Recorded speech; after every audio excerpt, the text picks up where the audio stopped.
Kita berdoa.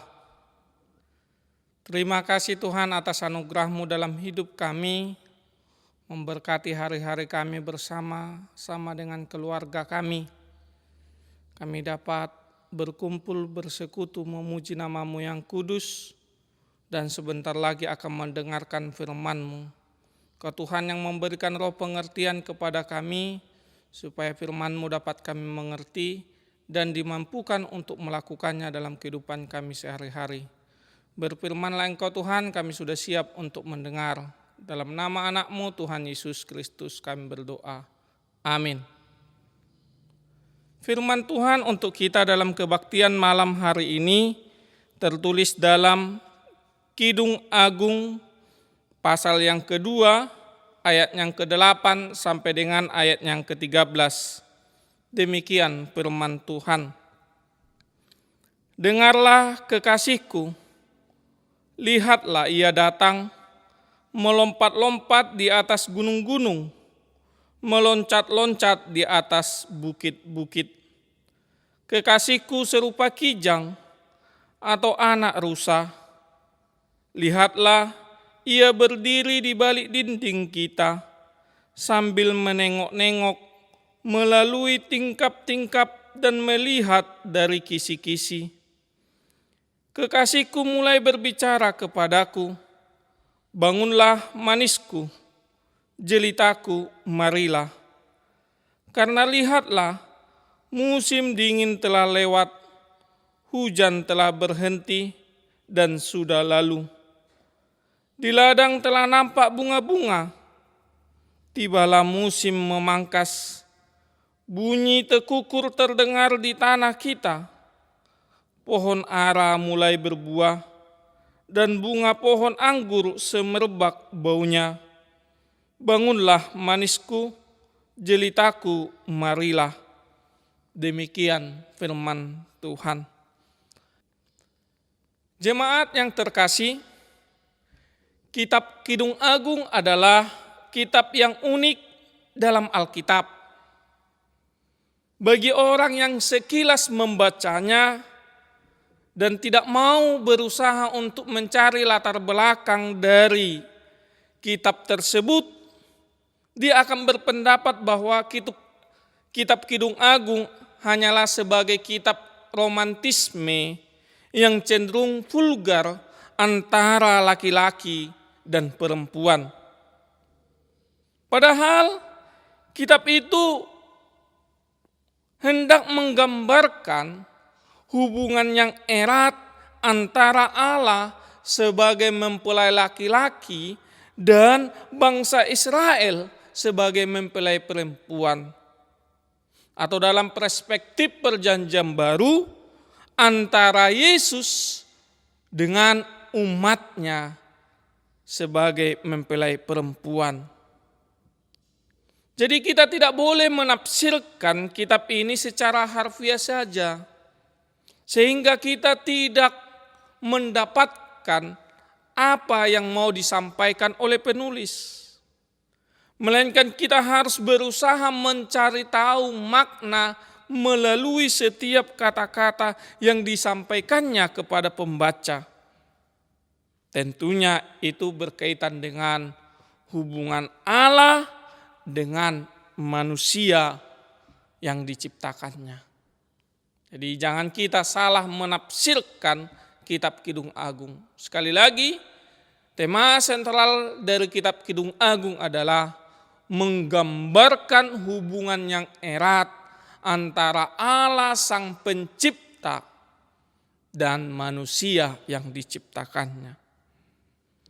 Jemaat yang terkasih, firman Tuhan hari ini menceritakan bagaimana kerinduan seorang mempelai perempuan, yaitu umat Israel, yaitu kita semua orang yang mengaku percaya, menantikan mempelai laki-laki menghampirinya, yaitu Allah.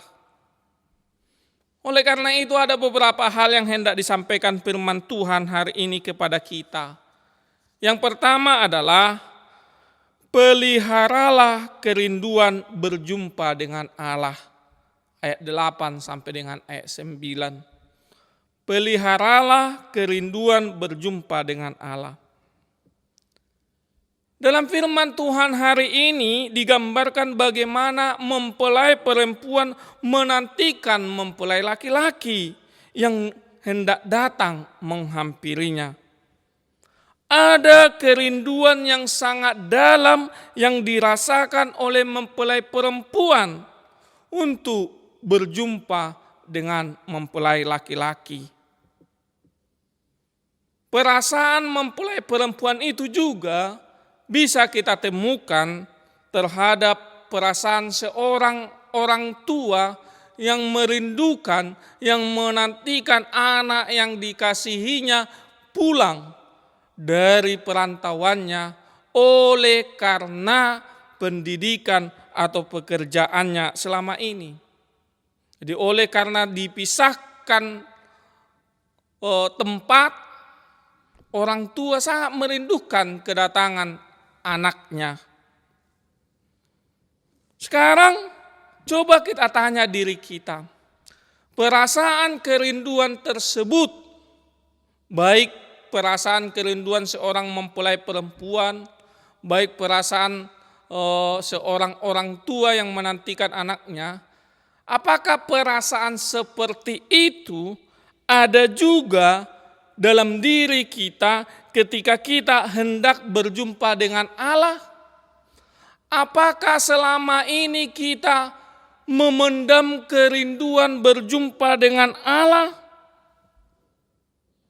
Tentu perjumpaan yang dimaksud adalah secara komunal, baik dalam ibadah di gedung gereja maupun ibadah di dalam rumah kita masing-masing seperti saat ini. Apakah ada kerinduan tersebut? Baik dalam kerinduan personal, secara pribadi, yaitu doa pribadi, berkomunikasi kepada Allah atau membaca firman Tuhan. Apakah ada kerinduan seperti itu? Atau jangan-jangan kerinduan itu tidak ada lagi di dalam hati dan pikiran kita. Kita seolah-olah sudah mati rasa. Kita tidak merindukan berjumpa, bersekutu dengan Allah. Di sebagian orang, masa-masa PPKN hari ini diperalat, dikambing hitamkan, dipergunakan untuk menghambat dirinya berjumpa dengan Allah. Dia akan memakai 1001 alasan untuk menghambat dirinya untuk berjumpa dengan Allah. Karena apa? Karena dia tidak rindu lagi berjumpa dengan Allah. Dia sudah mati rasa kepada Allah. Memang ada beberapa orang mengaku, tidak enak beribadah di rumah. Atau ditanya, mengapa kamu tidak beribadah? Beribadah yang enak itu ya di gereja, bukan di rumah. Ini pengakuan beberapa orang. Baginya berjumpa dengan Allah itu hanyalah di gedung gereja. Pertanyaannya adalah, apakah hanya di gedung gereja kita bisa berjumpa, beribadah kepada Allah? Apakah di rumah kita masing-masing kita tidak bisa beribadah, berjumpa dengan Allah? Ini pertanyaan retorika untuk kita. Coba kita tanyakan. Bagi orang yang selalu memperalat PPKM, kami tidak beribadah di gereja karena saat ini gedung gereja ditutup untuk ibadah. Memangnya ibadah hanya di gedung gereja? Bukankah firman Tuhan katakan bahwa gereja bukanlah gedungnya? Gereja adalah orang-orang yang bersekutu di dalamnya. Walaupun gedung gereja ditutup sementara untuk tempat ibadah, bukan berarti kita tidak bisa berjumpa, tidak bisa memuaskan rindu kita dalam ibadah kepada Allah. Mari kita pindahkan gereja yang ada di Bakom itu ke rumah kita masing-masing, sehingga kita berjumpa dengan Allah. Bukankah awal gereja HKBP Bakom itu berawal dari rumah masing-masing atau bahkan gereja-gereja yang lain? Awalnya adalah ibadah di rumah masing-masing. Lalu bersepakat dengan orang lain, oh mari kita satukan ibadah di rumah masing-masing ini di suatu tempat, di gedung yang sudah kita tetapkan, yang kita bangun. Setelah terjadi kesepakatan, terjadilah atau terbangunlah gereja HKBP Bakom Resort Cilengsi. Jadi bukan gerejanya yang ditutup masa-masa PPKM, bukan. Sekali lagi, bukan gerejanya yang ditutup di masa-masa PPKM, bukan. Tetapi gedung gerejanya saat ini ditutup, lalu dipindahkan gereja itu ke rumah kita masing-masing, lalu kita beribadah di rumah masing-masing yang dipimpin oleh kepala keluarga. Jadi, mari kita renungkan. Bukan persoalan gedung gereja ditutup atau tidak, bukan itu persoalannya. Kita beribadah atau tidak, bukan. Persoalannya adalah apakah hati kita masih merindu berjumpa dengan Allah atau tidak? Hei, kita yang selalu mengatakan yang di gereja, yang ibadah yang benar, hati-hati. Allah tahu isi hatimu. Jangan memperalat PPKM untuk menghambat dirimu berjumpa dengan Allah. Allah tahu isi hati kita. Coba kita tanya, apakah kita masih merindu berjumpa dengan Allah? Bagi orang yang masih merindu berjumpa dengan Allah, dia akan mencari 1001 alasan untuk berjumpa dengan Allah. Dia akan menerobos rintangan-rintangan atau hambatan-hambatan untuk berjumpa dengan Allah. Baik secara komunal dengan keluarganya maupun secara pribadi, doa pribadi, membaca Alkitab dan sebagainya. Jangan seperti orang-orang lain. Dia berjumpa atau dia merindukan Tuhan ketika hidupnya tersesat, ketika hidupnya penuh dengan cobaan, ketika hidupnya penuh dengan penderitaan. Dia selalu merindukan Tuhan. Benar dalam posisi itu. Tetapi Tuhan meminta jangan hanya kita merindukan Dia ketika hidup kita tersesat, ketika ada yang kita minta, ketika ada yang kita harapkan, atau ketika kita minta pertolongan Tuhan. Jangan hanya di situ saja. Tetapi merindulah kepada Tuhan, merindulah untuk berjumpa kepada Allah dalam setiap kehidupan kita. Selalu saya ingat begini, jangan menjadi orang bertuhan ketika dia butuh. Lalu ketika hidupnya tenang, ketika hidupnya tidak ada penderitaan, hidupnya seolah-olah tidak punya Tuhan. Peliharalah kerinduan untuk berjumpa dengan Allah, sebab itulah yang diinginkan Allah kepada kita. Yang kedua, firman Tuhan hari ini sampaikan kepada kita adalah orang yang merindu Allah akan memperoleh kasih Allah. Orang yang merindukan berjumpa dengan Allah akan menerima, akan memperoleh kasih Allah. Ayat 10 sampai dengan ayat 13. Jemaat yang terkasih, kerinduan mempelai perempuan dalam firman Tuhan hari ini akhirnya kesampaian.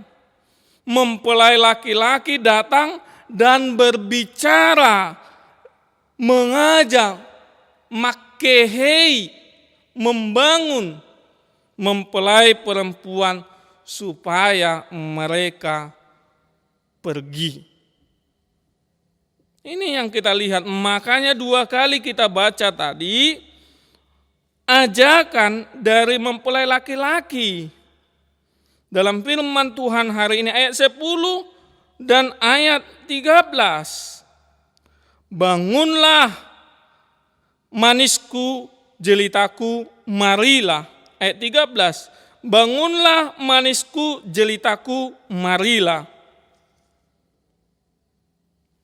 Demikian jugalah dalam kehidupan kita, sebagai orang yang selalu merindukan berjumpa dengan Allah di waktu, di situasi yang telah ditetapkan, ditentukan Allah, Dia akan menemui, Dia akan berbicara kepada kita. Banyak cara Allah berbicara kepada umatnya yang dikasihinya. Bisa melalui alam ciptaan ini. Dan bisa juga melalui setiap peristiwa yang terjadi dalam hidup kita. Allah berbicara kepada umatnya dalam suka maupun duka. Yang semuanya tujuannya supaya manusia itu tidak lupa akan Allah yang memberkati dan melindunginya. Perjumpaan dengan Allah itu akan menumbuhkan pengharapan, iman kepada Allah.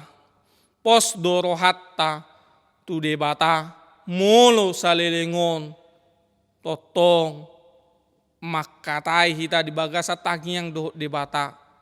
Marsaur hita doho debata di bagasan akka parmingguan, di bagasan akka pamujion. Tubuh mapakirimun na mangulu di hita.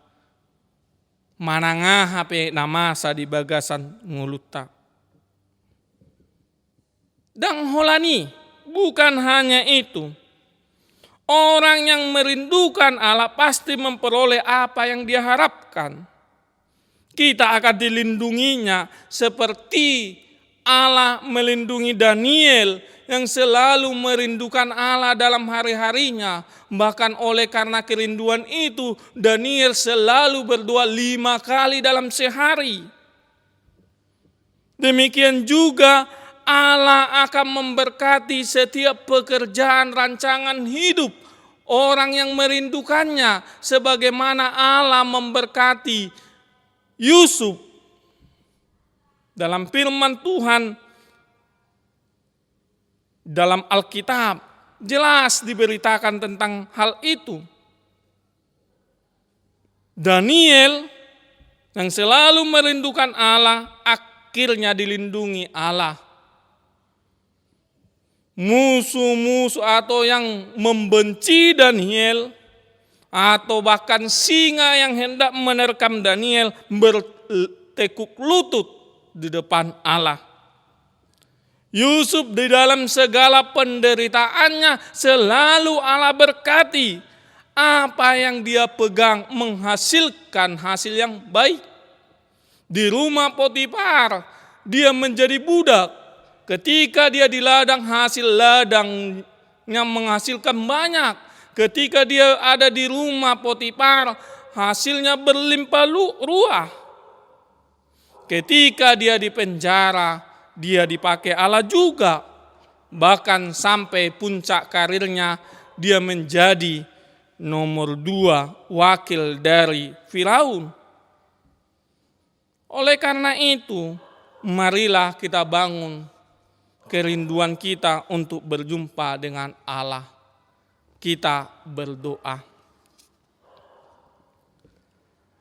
Ya Allah Bapa kami yang bertata di dalam kerajaan surga, firman-Mu hari ini mengingatkan kami, apakah kami masih merindukan berjumpa dengan Engkau? Hari ini kami diingatkan Tuhan, supaya dalam hati dan pikiran kami bertumbuh rasa rindu berjumpa dengan Engkau. Itulah yang Kau harapkan. Jadikan kami Tuhan sebagai mempelai perempuan yang selalu merindu berjumpa dengan Allah yang mengasihi kami. Ajari kami menyerahkan hidup kami ke dalam tangan-Mu yang kudus. Berkati kami Tuhan dalam hari-hari kami, lindungi kami. Jadikan kami seperti Daniel, jadikan kami seperti Yusuf dalam setiap perjalanan hari-hari kami. Hari ini juga kami berdoa Tuhan di dalam segala keterbatasan. Ingatkan kami selalu untuk tetap beribadah, bersekutu bersama-sama dengan keluarga kami. Ingatkan kepala keluarga, berperan sebagai kepala keluarga yang baik, imam di tengah-tengah keluarga, yang membawa keluarganya ke jalan yang Kau hendaki, yang memimpin setiap ibadah di tengah-tengah keluarganya. Ya Allah Bapa kami serahkan Tuhan rancangan hidup kami ke dalam tangan-Mu, berkaryalah Engkau. Apa yang kami harapkan, apa yang kami rindukan, Engkau dengarkan Tuhan. Di waktu yang Kau telah tentukan, kami dapat bersukacita, mensyukuri karunia berkat yang telah Engkau berikan dalam hidup kami. Kami berdoa kepada saudara-saudari kami yang berjuang untuk memperoleh kesembuhan, baik di rumah sakit maupun yang ada di rumahnya. Kau berikan Tuhan kesembuhan, berkati segala proses medis.